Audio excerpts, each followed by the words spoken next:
El tablero euroasiático. Este es el capítulo 2 del libro de Bersinski, El Gran Tablero Mundial. En este capítulo, el autor enmarca la grandeza de la supremacía de Estados Unidos y su accionar geoestratégico en Euroasia en esa época.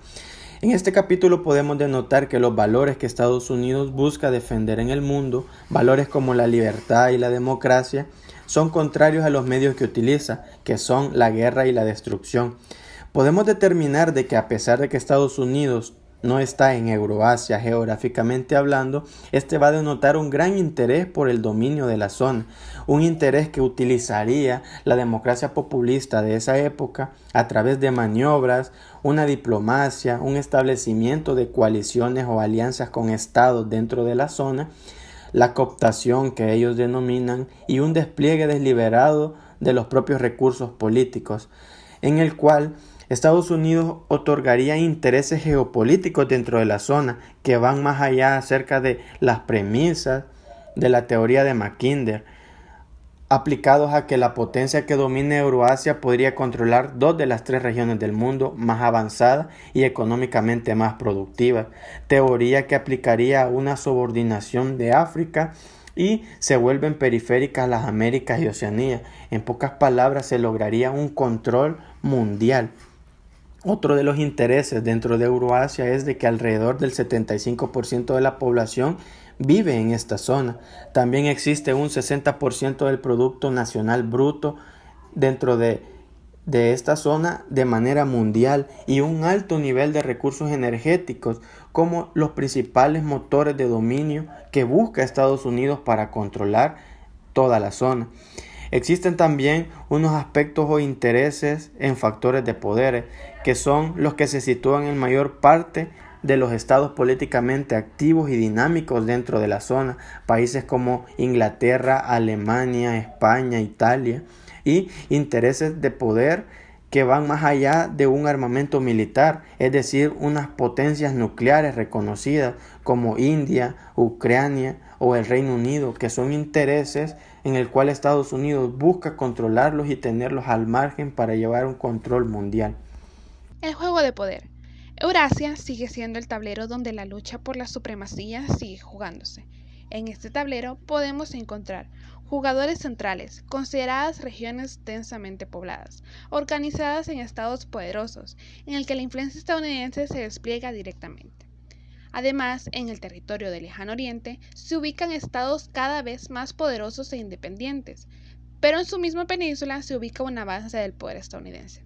Al sur de este tablero se ubica una región políticamente anárquica, pero rica en recursos naturales, que es de vital importancia para los estados euroasiáticos de Occidente como de Oriente. Las características propias de estos jugadores, sumados a otros factores, ponen en riesgo la hegemonía estadounidense. Entre estas podemos mencionar que las mismas constricciones domésticas limitan el control directo sobre Eurasia. Estados Unidos es demasiado democrático a nivel interno, lo que limita el uso del poder y la intimidación militar externa. Además, Eurasia está compuesta por estados históricamente ambiciosos y activos, lo cual limita la presencia estadounidense. Por último, una coalición antihegemónica compuesta por China, Rusia e Irán representaría una amenaza para Estados Unidos y su despliegue en el tablero euroasiático. La hegemonía estadounidense sobre el tablero euroasiático tendrá que centrarse en una formulación de una geoestrategia para poder mantener su posición dominante dentro de la zona. Esta estrategia tiene que ir encaminada a identificar a los estados euroasiáticos que puedan causar un desplazamiento importante en Eurasia, a formular políticas específicas para controlar y promover los intereses vitales estadounidenses.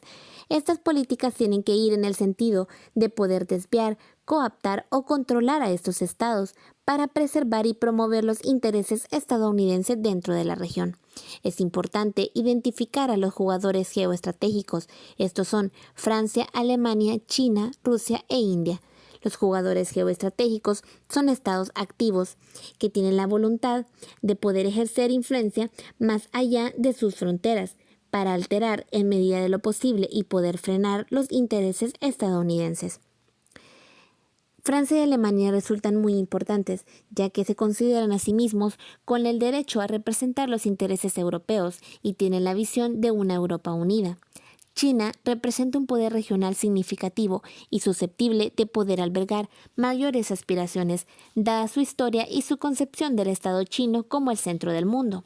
Rusia ejerce un poder fundamental dentro de los estados recién independizados en ese momento de la ex Unión Soviética y posee objetivos geopolíticos muy ambiciosos. India es el estado más poderoso del sur de Asia y una potencia nuclear semisecreta. De esta manera, estos 5 estados tienen posicionamientos regionales muy fundamentales, intereses económicos, objetivos geopolíticos e influencia sobre sus vecinos. De esta manera, son considerados jugadores geoestratégicos dentro del gran tablero euroasiático. Bueno, para finalizar tenemos lo correspondiente a los jugadores no geoestratégicos, en el cual son aquellos que no ejercen un poder o influencia significativo, ni mucho menos generan preocupaciones geopolíticas, al menos en el mismo grado que sí lo podría hacer Rusia y China. Dentro de esta categoría se encuentra Gran Bretaña y Japón. En el caso de Japón, tiene el potencial para ejercer un poder político y económico significativo, pero deciden no hacerlo debido a que se prefieren mantenerse al margen de la política del continente asiático. En el caso de Gran Bretaña mantiene una posición ambivalente de la unificación de Europa, así como también no tiene una visión ambiciosa en cuanto a generar un poder político y económico significativo en el continente europeo. Por lo tanto, Gran Bretaña y Japón se autoexcluyen del juego de poder en sus respectivas regiones. Luego tenemos lo correspondiente a los pivotes geopolíticos, en el cual su importancia no se deriva de su poder y de sus motivaciones, sino de su situación geográfica sensible al comportamiento de los jugadores geoestratégicos. Dentro de esta categoría se encuentra Turquía e Irán, Azerbaiyán, Corea del Sur y Ucrania.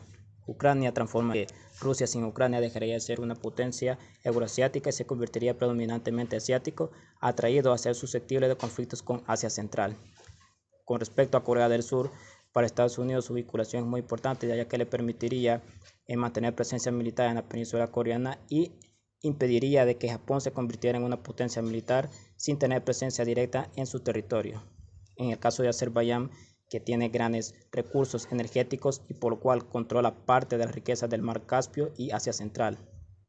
Con respecto a Turquía, su posición geográfica es muy importante, ya que genera estabilización en la región del Mar Negro y controla el acceso al Mar Mediterráneo.